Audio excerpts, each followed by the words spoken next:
الكريم ما بعد قد قال الله تبارك وتعالى في كتابه العزيز بعد نعوذ بالله من الشيطان الرجيم بسم الله الرحمن الرحيم أتل ما أوحي إليك من الكتاب وأقم الصلاة إن الصلاة تنهى عن الفحشاء والمنكر ولذكر الله أكبر والله يعلم ما تصنعون.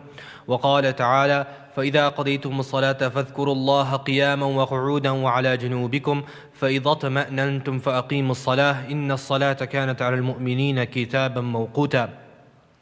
وعن أبي هريرة رضي الله تعالى عنه قال سمعت رسول الله صلى الله عليه وسلم يقول إن أول ما يحاسب به العبد يوم القيامة من عمله صلاته فإن صلحت فقد أفلح وأنجح وإن فسدت فقد خاب وخسر. وراه الترمذي أو كما قال عليه الصلاة والسلام رب اشرح لي صدري ويسر لي أمري واحلل عقدة من لساني يفقه قولي سبحانك لا علم لنا إلا ما علمتنا سبحانك لا علم لنا إلا ما علمتنا سبحانك لا علم لنا إلا ما علمتنا اللهم علمنا ما ينفعنا وانفعنا بما علمتنا وزدنا فقها وإخلاصا وحلما يا الله يا وهاب يا وهاب يا وهاب يا فتاح يا فتاح يا فتاح يا جبار يا جبار يا جبار. أما بعد.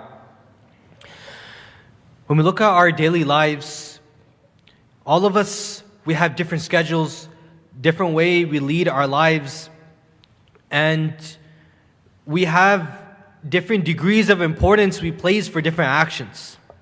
That we all have different cornerstone actions upon which the rest of all of our things that we do throughout our day rest upon. That we have one foundational, one pivotal, or a few pivotal actions, and everything revolves around those actions. For example, a person, he goes to work, and in this person's mind, his work, his job is the most important thing in his eyes.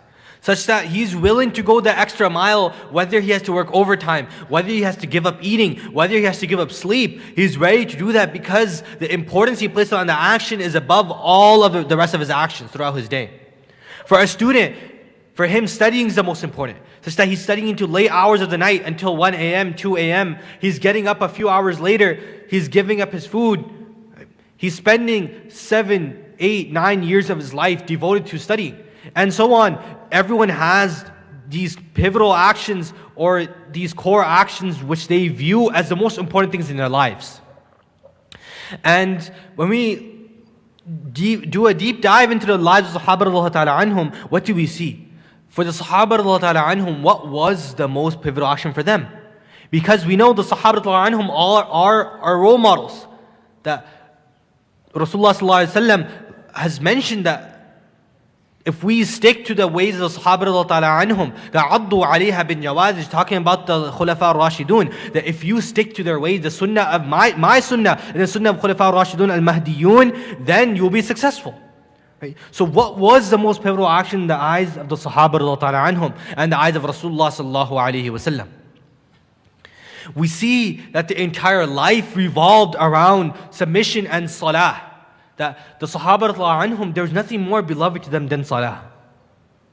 That, for example, we know between the time in Asr and Maghrib, that we're not allowed to pray during that time. So the Sahaba radiallahu anhum, they had so much love for salah, that when the Maghrib adhan would be called, they would rush for the pillars of the masajid. They would rush for the pillars of the masajid and they would begin praying nawafil. Because of this 1 hour they were not able to pray, they missed that connection they have with Allah subhanahu wa ta'ala, and they would rush for the pillars to pray.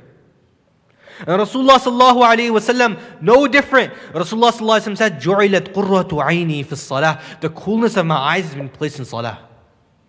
Let me give an example. A person, let's say he loves watching YouTube videos, he loves watching a show, whatever he loves doing. We see that this person, he can sit for hours and do that. Right? A person who loves basketball, he loves playing it. He can play for hours. He plays it for 1 hour, 2 hours. He doesn't get tired. His feet are aching. His muscles are aching. You can see, he's sweating, he's tired. But he says, let's go for one more game. It's because the love for the game is in his heart. That we see when a person truly loves something, no matter how much he does it, he might be physically tired, he might be mentally tired, but he wants to keep doing it. The love drives him forward. Rasulullah sallallahu alayhi wa sallam, he would stand up for salah at night, for tahajjud, and he would spend countless hours standing at night time, crying before Allah subhanahu wa ta'ala. such that حَتَّى تَوَرَّمَتْ قَدَمَاهُ, such that the feet of Rasulullah sallallahu alaihi wasallam become swollen. And he would keep standing. Right? And then we can't imagine this. Why is Rasulullah sallallahu alaihi wasallam standing for so long? The غُفِرَ لَهُ مَا تَقَدَّمَ. Right? That Rasulullah has no sins, but everything has already been forgiven if you were to have anything. Right? But he's still standing up for so many hours at nighttime. It's because of the love he had. That when we do assimilate this with whatever things that we love, we begin to understand why Rasulullah sallallahu alaihi wasallam, why the Sahaba anhum were able to stand for so long. Is because the love that they had, no matter how physically tired they were, how mentally tired they were able to stand. With all their worries would get washed away.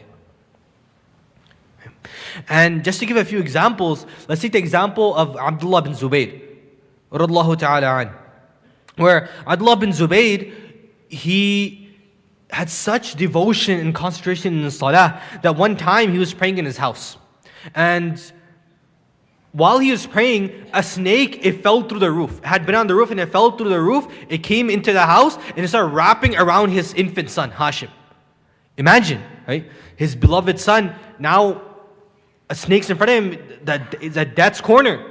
Right? And then the whole household is screaming, this pandemonium in the back, that any of us would not be able to concentrate in our salah. Abdullah bin Zubayr, he continued praying salah. That while everything's going on, screaming in the back, and whatever screaming pandemonium was going on in the back, Abdullah bin Zubayr continued praying. And after his salah finished, his family asked him, but what are you doing? Did you not see what happened to your son? And it's not that he heard what was happening and then he chose to ignore it. Rather, he said, I didn't realize what was going on.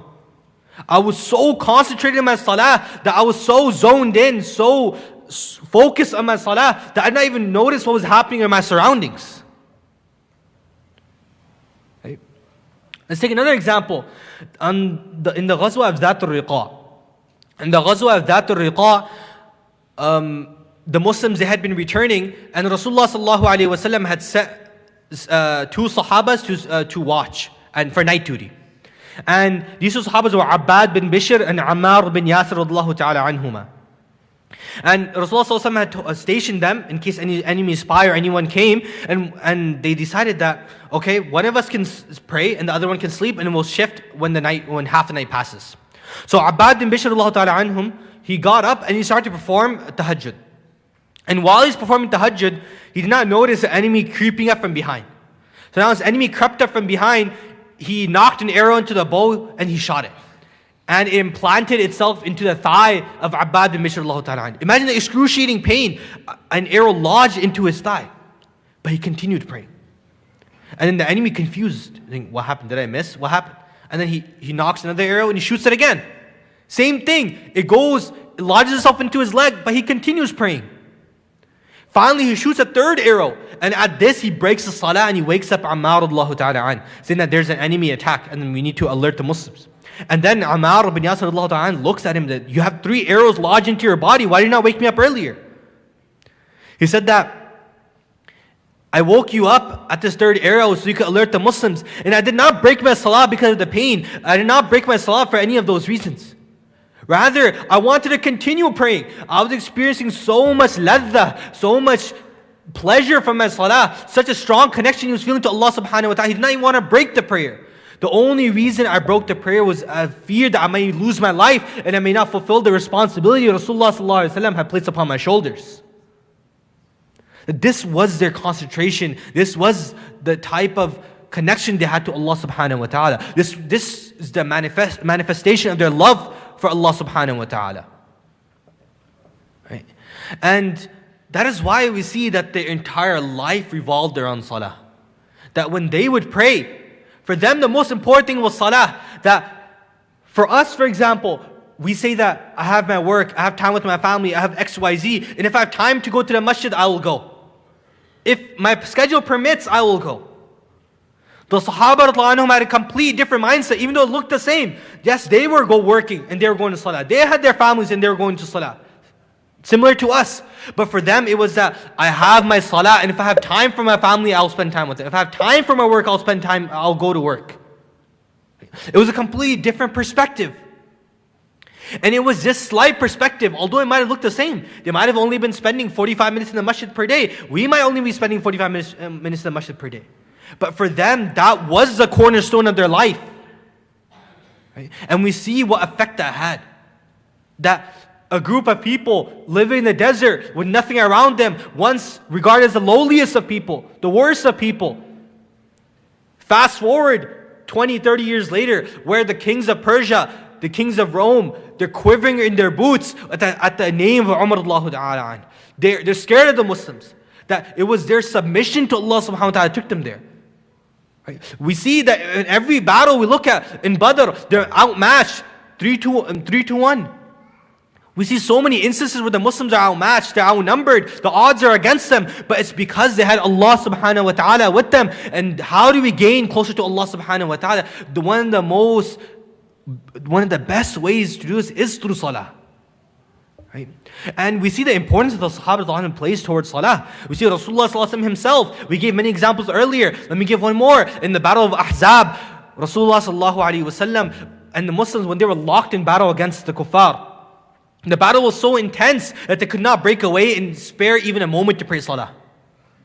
And once the battle ceased, Rasulullah we know how merciful Rasulullah was. Right? Rasulullah at the time of Ta'if, where he was tortured mentally, physically. He had just lost his wife. He had just lost his beloved uncle. His entire tribesmen, they had been placed under a famine. Right? They had been boycotted. And then Rasulullah giving up hope in the people of Makkah, his last chance before Hijrah, he went to Ta'if and he called the people and they stoned him and they rejected him. And at that point, Rasulullah when Jibreel came down, we don't have time for the details. Rasulullah at that moment, when any one of us given the chance to have taken revenge, we would have taken revenge. Rasulullah chose to forgive them. Right? At that moment, Rasulullah he chose to forgive them. And many other different encounters, Rasulullah forgave those who oppressed him, forgave those who wronged him. But at this moment, when they missed salah, Rasulullah said what? مَلَأَ اللَّهُ قُبُورَهُمْ وَبُيُوتَهُمْ نَارًا يَبْحَثُونَ عَنِ الصَّلَاةِ. May Allah subhanahu wa ta'ala fill their graves and their houses with fire. Rasulullah was using such severe words because he saw the important status of salah, and he saw that these same people held him back from salah, and he cursed them.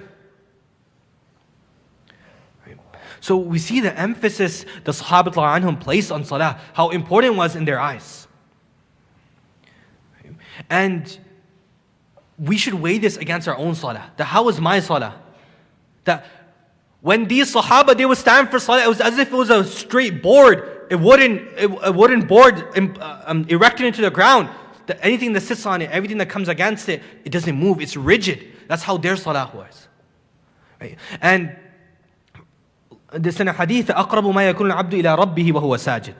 That the closest a person can be to Allah subhanahu wa ta'ala is while he is prostrating. Because imagine, a person, the most honorable part of a person's body is what? His face. Right? If for example, some glass shatters, what does the person automatically? He ducks down and he covers his face. Right? The most honorable part of our body is our face. And in our salah, we put the same honorable part of our body on the ground before Allah subhanahu wa ta'ala. That we're lowering ourselves before Allah subhanahu wa ta'ala, submitting ourselves before Allah subhanahu wa ta'ala. Now imagine if I'm standing in salah and I have my face down on the ground, but I'm thinking about something else. That yes, physically my face is down, physically I'm prostrating to Allah subhanahu wa ta'ala, but where's my heart? That I may physically be in the masjid, but my heart's still at home, my heart's still at my job, my heart is still with my family. That what is the point of such an empty, hollow sajda towards Allah subhanahu wa ta'ala? That we need to work on our salah. That the purpose of our salah is not just that we come and do some motions, where we're doing some type of physical exercise and then we leave. Rather, the salah is supposed to be a way to fix our entire life. That if I'm coming to salah and at these 5 minutes, these 10 minutes, I'm able to put every single limb where it's supposed to be. My eyes are able to focus on the ground. Right? My heart is connected to Allah subhanahu wa ta'ala. Every single moment in my salah, I'm thinking about Allah Azza wa Jal. Then similarly, just as how I can do this, complete 100% devotion. When I say Allahu Akbar, I'm throwing the dunya behind me. If I'm able to be in such a state physically and mentally, then slowly I'm training myself to be like that outside of salah. But if I cannot even manage that in salah for these 5 minutes that are dedicated for that, how can I ever do that outside of my own salah? How can the help of Allah subhanahu wa ta'ala ever be with us that when in these 5 minutes, which are supposed to be dedicated solely to Allah subhanahu wa ta'ala, we cannot even manage that? Right? So that's why we work for our salah. So how can we improve our salah? It's not going to happen overnight. So how can we make our salah even a little bit closer to the Sahaba, a little bit closer to Rasulullah sallallahu alaihi wasallam? That we don't view salah as just a unit in and of itself. Rather, we view the wudu before it, the walking towards salah, the drive towards salah, we view that as a package within salah. That when I leave my house, let's say there's a 5-minute drive to the masjid, that I leave and I'm already doing dhikr. I'm already trying to get the dunya to seep away from my body. That I slowly start thinking about salah, I do dhikr. That if I come 2-3 minutes early, I sit down, I don't talk, I don't look at my phone, I put all that away, I make sure my phone is on silent, then I start thinking about Allah subhanahu wa ta'ala. Right? For example, when you see a fan running, right? Slowly the fan runs slowly, and then it starts going fast. Right? That's similar to how when we come in salah, that when we come, the dunya and our jobs and our family and everything that we are thinking about outside that's still in our mind, that slowly needs to be unwound until then we are moving at a fast pace. Right? But if we can do that effectively beforehand, then we can start concentrating on Allah Ta'ala from the first rak'ah instead of the third rak'ah. Right? That's point number one. Point number two is that we try to elongate our salahs. That we don't just pray the same, Inna a'tinaka al-kawthar, Qul huwa Allahu ahad. Right? But rather, we pre-plan what we're going to pray in our salahs. That I read longer surahs. Maybe I try to read Surah Mulk. Right? That I dedicate one salah in my day in which I'm going to try to pray 1 page, 2 pages. However much I know. That I try to dedicate that time for Allah subhanahu wa ta'ala. Right? And similarly, like the wudu, that while we were doing our wudu, that when I'm putting water on my arm, that my sins on my arm are falling off. That we imagine that. If it's hard for us to imagine, we slowly fake it. For example, if a person can't concentrate in his salah, that's fine. But if he's not working on his salah, then that's a problem. That if I can't concentrate on my salah, that when I say Allahu Akbar and I start thinking about something else, I get distracted by the wasawis and the whispers shaitan is putting in my mind, then I slowly train myself. No one said it was going to be easy. That when I pray my salah, if I start thinking about anything else, I divert my attention back to Allah Ta'ala. I get distracted again, then I try again. And slowly you exercise and you train yourself to only think about Allah Ta'ala in your salah. For example, Thabit al-Bunani, a famous tabi'i, right? He says that I worked on my salah for 25 years. 25 years I worked on my salah, and then I experienced the level of salah. For 25 years he worked on his ruku', he worked on his connection to Allah subhanahu wa ta'ala. And after that 25 years he said that when I said Allahu Akbar, it's as if I threw everything behind me. It's as if I was standing on top of my grave. It's as if Jannah was on my right and Jahannam was on my left. It's as if I was standing on the bridge of Sirat. That we can't even understand what that even truly means. But we see the effort he put in 25 years trying to perfect his own salah.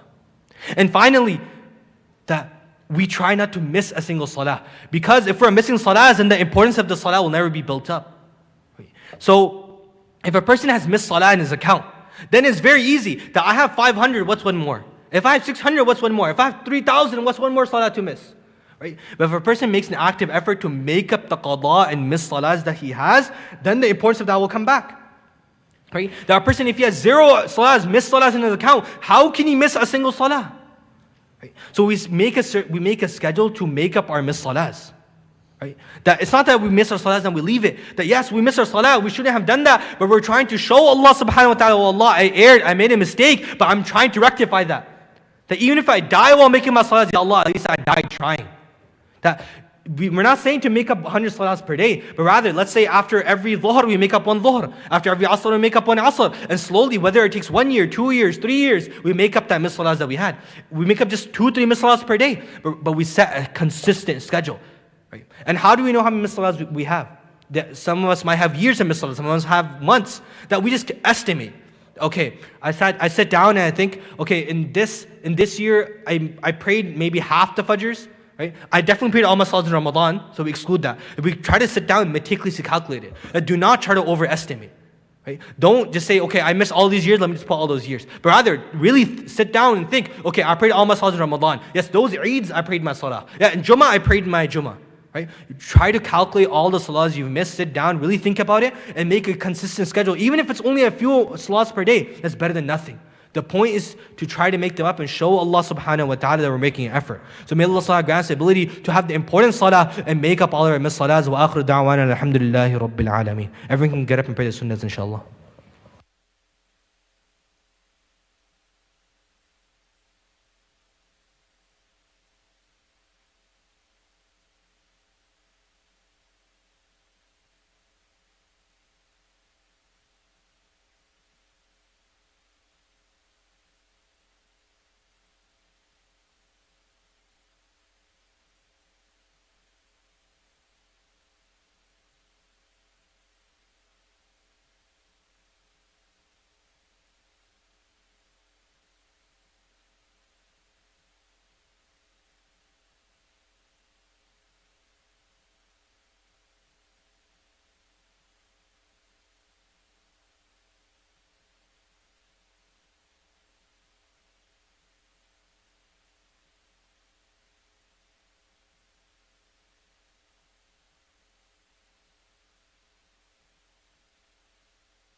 Assalamu alaikum wa rahmatullahi wa barakatuh.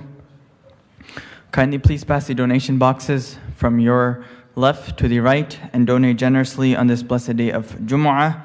May Allah subhanahu wa ta'ala make it a means of putting barakah in your health, wealth and family. And may Allah subhanahu wa ta'ala make that sadaqah a means of removing any calamity in your life, in your family's life, and any other obstacles. Ameen ya Rabbal Alameen. So kindly please pass the boxes from your left to the right side. Jazakumullahu Khairun. As we have been announcing, inshallah, our annual winter intensive, it is an academic retreat that takes place during the winter break from December 21st to the 23rd, Saturday, Sunday, and Monday, 3 days. Alhamdulillah, we will be hosting many male scholars and female scholars from around the US. On the brother side, alhamdulillah, we have Dr. Shadi Al-Masri from Safina Society in New Jersey, along with Maulana Musa Sugapong, Dr. Fahad Khan from Khalil Center, along with our very own Dar es Salaam seminary scholars. And on the sister side, we have Alima Shamira, who will be flying in from California, along with 2-3 psychologists from Khalil Center, along with our very own Alimat from Dar es Salaam Seminary. So alhamdulillah, we'll be having a parallel session for the brothers, 3 days, and then a parallel session on the sister side. And the theme this year will be on the topic of marriage. So covering from communication to divorce to intimacy to how to build, how to find a spouse. So everything that's the main topics that everyone is looking for answers or need assistance and help with, inshallah, that will be covered in the span of 3 days. So let's ensure that we, if we're in town and we don't have any commitments, please do sign up on the website masjidds.org/winter, and you can please invite your family and friends, inshallah. Again, that is December 21st to the 23rd. Please visit the website for more details, inshallah. Our weekly programs, inshallah, Team Fajr will be continuing tomorrow with Salatul Fajr at 6:15 a.m., followed our weekly series on the names of Allah Azza wa Jal. Our Tuesday Tafsir with Mufti Azim will be continuing after Isha Salah, and our weekly Urdu Sirah program every Thursday with Maulana Abdul Basit. Inshallah, let's make dua for all the brothers and sisters in Palestine, Lebanon, and the Muslim Ummah around the world that are suffering. Allahumma a'izz al-Islam wal-Muslimin wa adhill al-shirka wal-mushrikeen. Allahumma ansur ikhwana al-mustada'afina fi kulli makan. Allahumma harrir al-masjid al-aqsa. Allahumma harrir arda Palestine. Waj'alhu aminan mutma'innan wa sa'ira bilad al-Muslimin. Lastly, before we begin the salah, as we have been reminding that the Jumu'ah salah, the Arabic khutbah, is an act of ibadah, just as when salah begins, when we do takbir tahrima, we don't answer any phone call, we don't respond to any message, we don't check any of our social media profiles. Similarly, is the Arabic khutbah. Once the muaddin starts, it's as if we're starting salah. So I humbly request and encourage all the brothers and sisters that if you have your phone, you can kindly put it away and concentrate for the next few minutes. Alhamdulillah, everyone's taking out time from their busy schedule, from their work. So let's ensure that just because of one text message, just because of one urge to check some notification or respond to a text, we pretty much avoid that time that we're on the weekly basis that we're coming for Jumu'ah Salah. So again, you can inshallah turn off your phone and inshallah you can put that away. Jazakumullahu Khairun.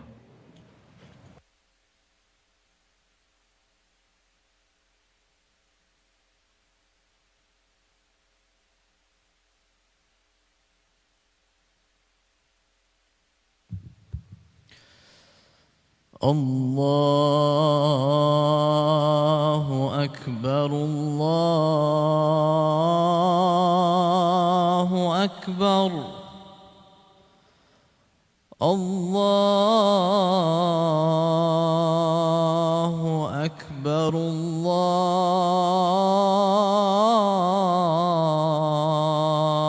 Allahu Akbar. أشهد أن لا إله إلا الله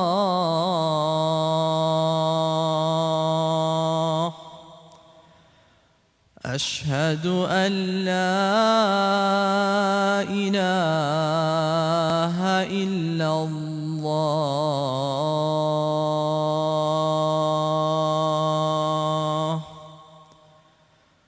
أشهد أن محمدًا رسول الله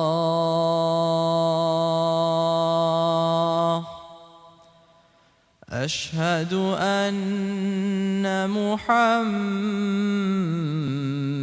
رسول الله.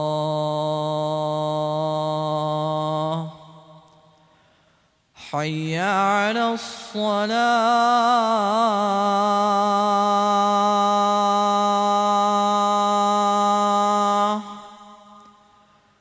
حي على الصلاة.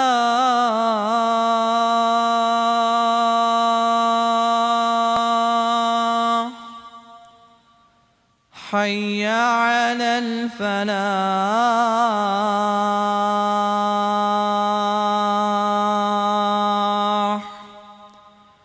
حي على الفلاح.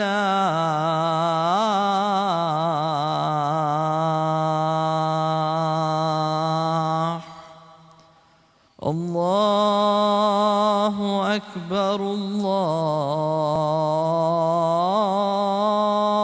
الله أكبر. لا إله إلا الله.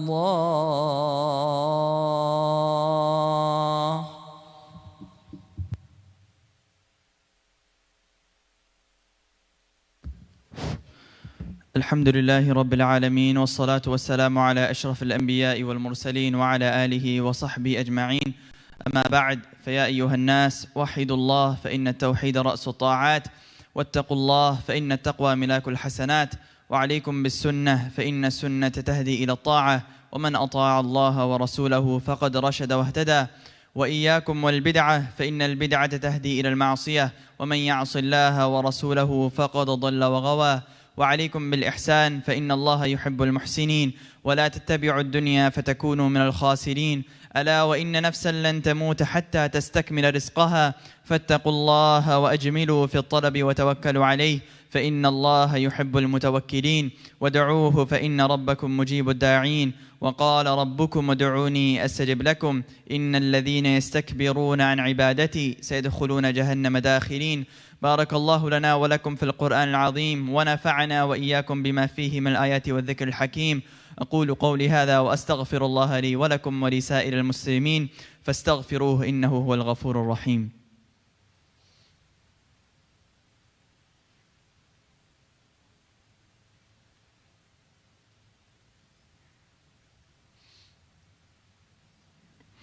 الحمد لله الذي هدانا لهذا، وما كنا لنهتدي لولا أن هدانا الله. ونشهد أن لا إله إلا الله وحده لا شريك له، ونشهد أن سيدنا ومولانا محمدا عبده ورسوله. قال الله تعالى: إن الله وملائكته يصلون على النبي، يا أيها الذين آمنوا صلوا عليه وسلموا تسليما. اللهم صل على محمد بعدد من صلى وصام، اللهم صل على محمد بعدد من قعد وقام، وصل على جميع الأنبياء والمرسلين وعلى آله وصحبه أجمعين. قال النبي صلى الله عليه وسلم: أرحم أمتي بأمتي أبو بكر، وأشدهم في أمر الله عمر، وأصدقهم حياء عثمان، وأقضاهم علي، وفاطمة سيدة نساء أهل الجنة، والحسن والحسين سيدا شباب أهل الجنة، وحمزة أسد الله وأسد رسوله. اللهم اغفر للعباس وولده مغفرة ظاهرة وباطنة لا تغادر ذنبا. الله في أصحابي، لا تتخذوهم غرضا من بعدي، فمن أحبهم فبحبي أحبهم، ومن أبغضهم فببغضي أبغضهم، وخير أمتي قرني ثم الذين يلونهم ثم الذين يلونهم. اللهم اشف مرضانا ومرضى المسلمين، وارحم موتانا وموتى المسلمين. اللهم أعز الإسلام والمسلمين، وأذل الشرك والمشركين. اللهم احفظ بلاد المسلمين. اللهم حرر مسجد الأقصى واجعله آمنا مطمئنا وسائر بلاد المسلمين. اللهم آمنا في أوطاننا، وأصلح لنا أئمتنا وولاة أمور المسلمين للعمل بكتابك واتباع سنة نبينا محمد صلى الله عليه وسلم. رب اجعلني مقيم الصلاة ومن ذريتي ربنا وتقبل دعاء. ربنا اغفر لي ولوالدي وللمؤمنين يوم يقوم الحساب. عباد الله رحمكم الله، إن الله يأمر بالعدل والإحسان وإيتاء ذي القربى وينهى عن الفحشاء والمنكر والبغي يعظكم لعلكم تذكرون ولذكر الله تعالى أعلى وأولى وأعز وأجل وأتم وهم وأكبر والله يعلم ما تصنعون. أقيموا الصلاة.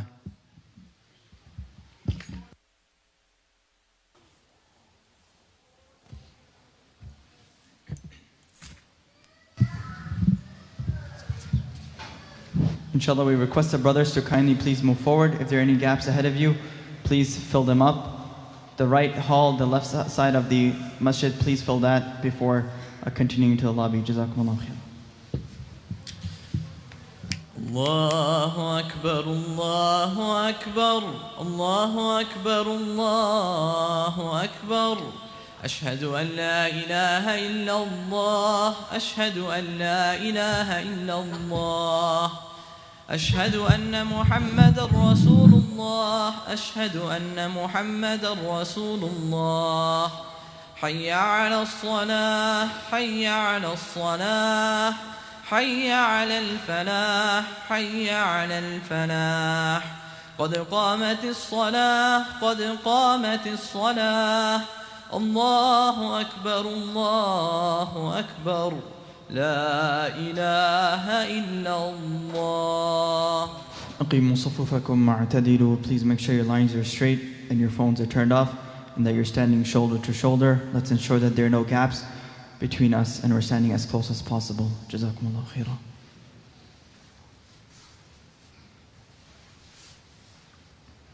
Allahu Akbar.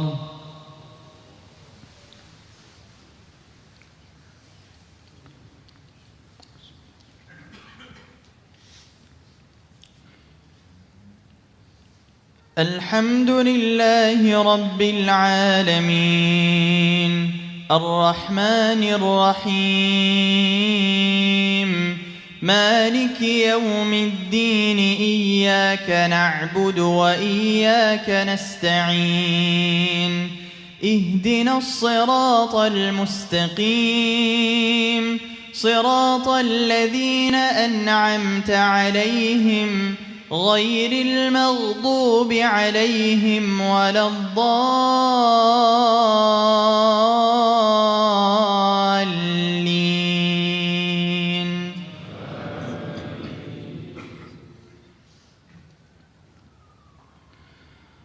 فلا صدق ولا صلى ولكن كذب وتولى ثم ذهب إلى أهله يتمطى أولى لك فأولى ثم أولى لك فأولى أيحسب الإنسان أن يترك سدى ألم يك نطفة من مني يمنى ثم كان علقة فخلق فسوى فجعل منه الزوجين الذكر والأنثى أليس ذلك بقادر على أن يحيي الموتى. الله أكبر.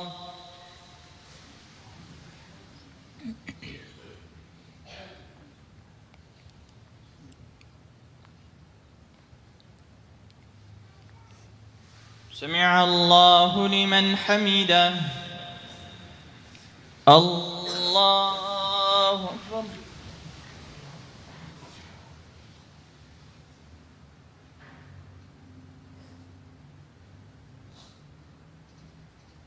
الله أكبر. الله أكبر.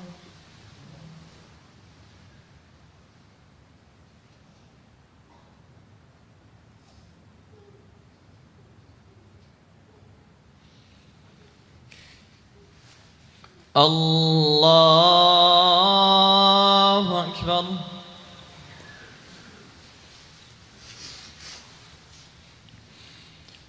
الحمد الحمد لله رب العالمين الرحمن الرحيم مالك يوم الدين إياك نعبد وإياك نستعين اهدنا الصراط المستقيم صراط الذين أنعمت عليهم غير المغضوب عليهم ولا الضالين.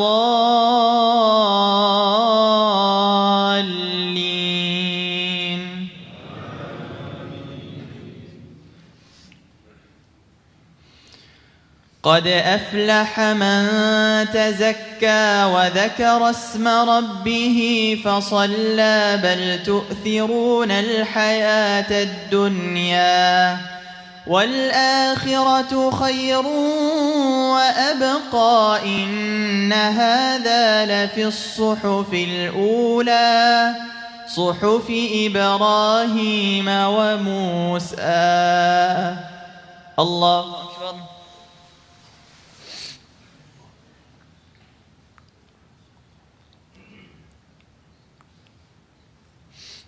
سمع الله لمن حمده. الله أكبر.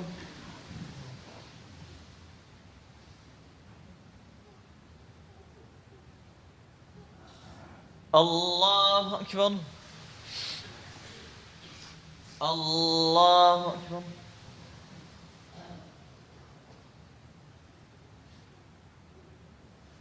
الله أكبر.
السلام عليكم ورحمة الله. السلام عليكم ورحمة الله. استغفر الله استغفر الله استغفر الله الذي لا إله إلا هو الحي القيوم وأتوب إليه. اللهم أنت السلام ومنك السلام تباركت ربنا وتعاليت يا ذا الجلال والإكرام. اللهم أعني على ذكرك وشكرك وحسن عبادتك. الله لا إله إلا هو الحي القيوم لا تأخذه سنة ولا نوم له ما في السماوات وما في الأرض من ذا الذي يشفع عنده إلا بإذنه يعلم ما بين أيديهم وما خلفهم ولا يحيطون بشيء من علمه إلا بما شاء وسع كرسيه السماوات والأرض ولا يؤوده حفظهما وهو العلي العظيم. Just as a reminder, on this blessed day of Jumu'ah, let's not forget to take some time out to send salawat on Rasulullah sallallahu alayhi wasallam. And in addition to that, the time between Salatul Asr and Salatul Maghrib is a time on the day of Jumu'ah, is a time when du'as are accepted and answered. So let's take some time out to make du'a for our needs, for the brothers and sisters that are sick or that have passed away, and for the Muslim brothers and sisters around the world that are suffering. And may Allah subhanahu wa ta'ala alleviate their suffering and make everything easy. Lastly, alhamdulillah, on a weekly basis, we have brothers, rain or shine, hot or cold, they are helping in the parking. Just today, with the chilly weather, they're outside helping all the brothers and sisters facilitate their parking and helping them have a smooth experience here. So we ask Allah subhanahu wa ta'ala that He accepts their khidmah, and that we ask Allah subhanahu wa ta'ala to put barakah in their health, wealth and family. And we do request that on your way out that you do appreciate them, and whatever their requests are in facilitating the parking, that you kindly accept them, and please share a few words with them on your way out. Jazakumullahu Khairun.